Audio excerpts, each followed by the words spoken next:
So how does it all look? Is my hair good? It's all good. I didn't know much about him. Well, that's just not true.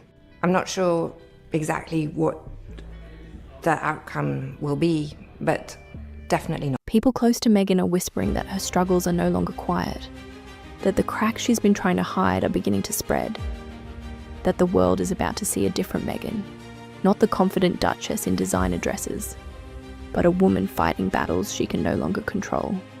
And tonight, we're stepping into that world, the world where her private habits, her emotional outbursts, her drinking, her parenting, and even her marriage are finally catching up with her. This is the story of how Meghan Markle's struggles went from whispered secrets to loud public warnings.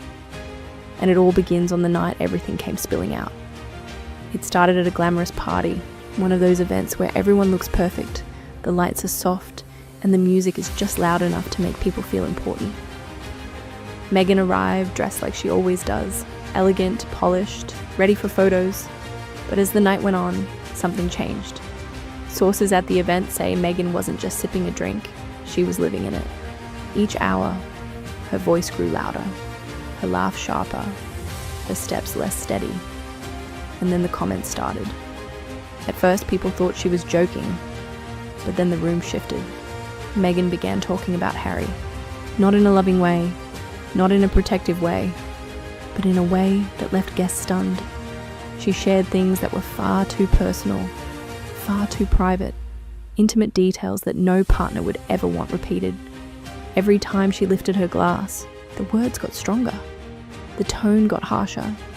People began stepping back, moving to the edges of the room, pretending to look at their phones or talk to someone else. Anything to escape the tension. It was the first moment outsiders realized Meghan wasn't just having a rough night. She was unraveling, and nobody could stop it. What happened at that party wasn't a one-time slip. Behind closed doors, word from people around Meghan paints a much more serious picture, one that has been building for months. They say Meghan drinks all day, not after lunch, not in the evenings, all day. She reportedly believes that constant drinking is just part of being a wealthy mother, a lifestyle choice, the kind of thing celebrities do without needing to apologize. But the people living closest to her disagree. They've been worried for a long time, worried enough to try and pull her back. Sources claim that 2, even 3 times they approached her about rehab, quietly, carefully, hoping she would listen. She didn't. She refused each time, insisting there was nothing wrong with her, insisting she was in control. But her behavior was changing.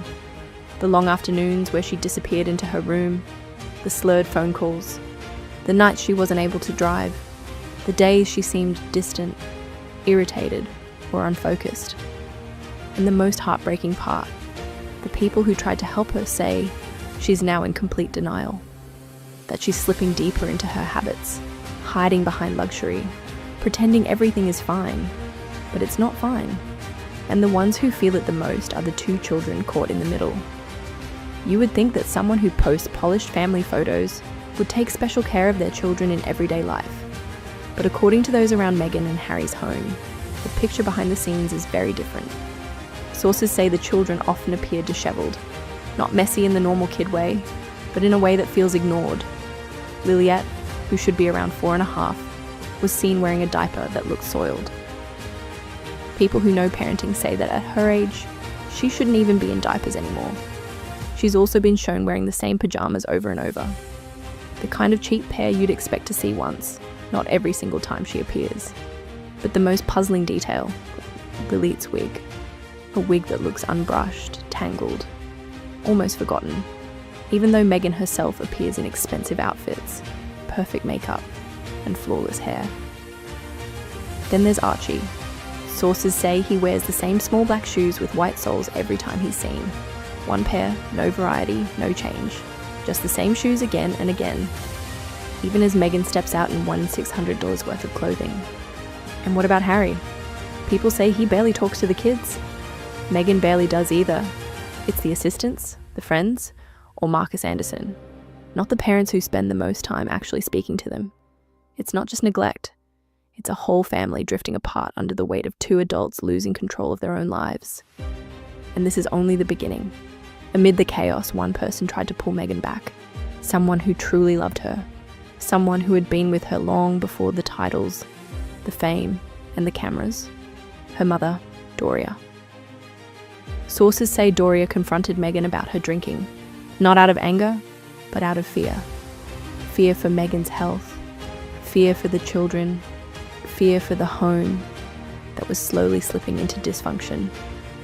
Doria reportedly pushed her gently at first, then firmly, telling her she needed help, telling her the drinking had gone too far. But Meghan refused, and what started as concern turned into a full argument. Doria was exhausted. She had seen signs for months, the mood swings, the constant drinking, the denial. She wanted Meghan to go to rehab, to take a break, to get ahead of the problem before it spiraled any further. But Meghan didn't want to hear it. She didn't believe she had a problem. She didn't want anyone telling her what to do, not even her mother. The argument became one of the biggest fights between them. And after that day, those close to the situation say something changed. Doria pulled back a little. Meghan grew defensive, and the home felt even more divided because when the one person who always tried to guide you steps out of the way, it means something is very, very wrong. And by this point, Meghan's struggles were no longer private. They were affecting the kids, the marriage, and even the people trying to help her. But the most revealing parts of her world, the people she relies on, the double life she's living, and the questions still hanging over her home. Those stories are just beginning. When a home begins to fall apart, someone always steps into the empty spaces, the gaps left behind by parents who are too busy, too distracted, or too wrapped up in their own problems. In Meghan and Harry's world, that someone is Marcus Anderson. Marcus has been close to Meghan for years, long before the royal wedding, long before the documentaries, and long before all the chaos that followed. He's one of the few people she trusts completely, almost like a shadow always drifting just behind her. And according to people inside the household, Marcus is the one who often ends up filling Meghan's place when she pulls away. Sources say he is the one who talks to the children the most. He's the one who plays with them, who listens to them, who steps in when Meghan and Harry are busy arguing or retreating into their own corners of the house. It's not unusual anymore to hear that Marcus is the calm voice the children hear more often than their parents. He smiles with them. He talks to them gently. He sits with them. And as odd as it sounds, he has become the steady adult presence in a home where the two main adults are struggling to stay steady themselves. But Marcus's closeness to Meghan raises questions too. Why does she rely on him so much? Why does she seem calmer when he's around? And why is he stepping into roles that belong to their mother and father? People whisper that Meghan leans on him emotionally, especially when she's drinking or when the tension with Harry becomes too heavy. And slowly, almost quietly, Marcus has become a crucial anchor in a home where everything else feels loose and fragile. While the public thinks Meghan spends her days in her grand Montecito estate, walking the gardens, hosting events, writing new projects, the reality is very different. Sources claim Meghan has been spending more time in a private condo in Los Angeles than at home with Harry and the children. A hidden second life, a place away from her duties, her marriage, the cameras, and sometimes even her kids. In that LA condo, Meghan reportedly feels free. Free from the quiet tension in Montecito. Free from Harry's cold distance. Free from the pressure to look like the perfect duchess, wife, or mother. For Meghan, LA is familiar. It's where she grew up. It's where her friends are. It's where she doesn't feel judged. But the more she escapes to this condo, the more the distance grows at home. Harry notices. The children sense it. Even the staff feel the shift. The sudden empty spaces where Meghan's presence should be. It's not just a second home. It's a second life. And choosing between those two worlds is slowly tearing her first world apart. With Meghan's struggles now impossible to ignore, the quiet concern inside her circle is turning into something more urgent.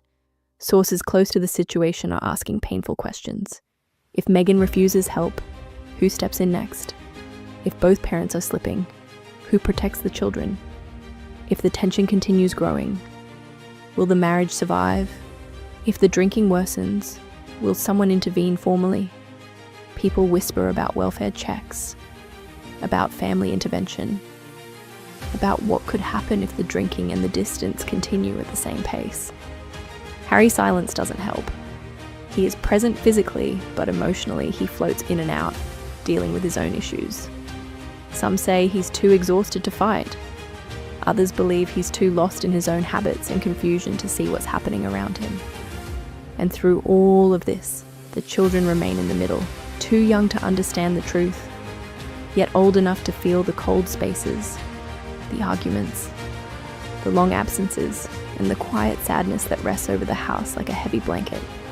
People close to them worry the family has reached a turning point, a moment where something has to change or everything might break at once. And that brings us to the ending of this chapter, and the beginning of something far more serious.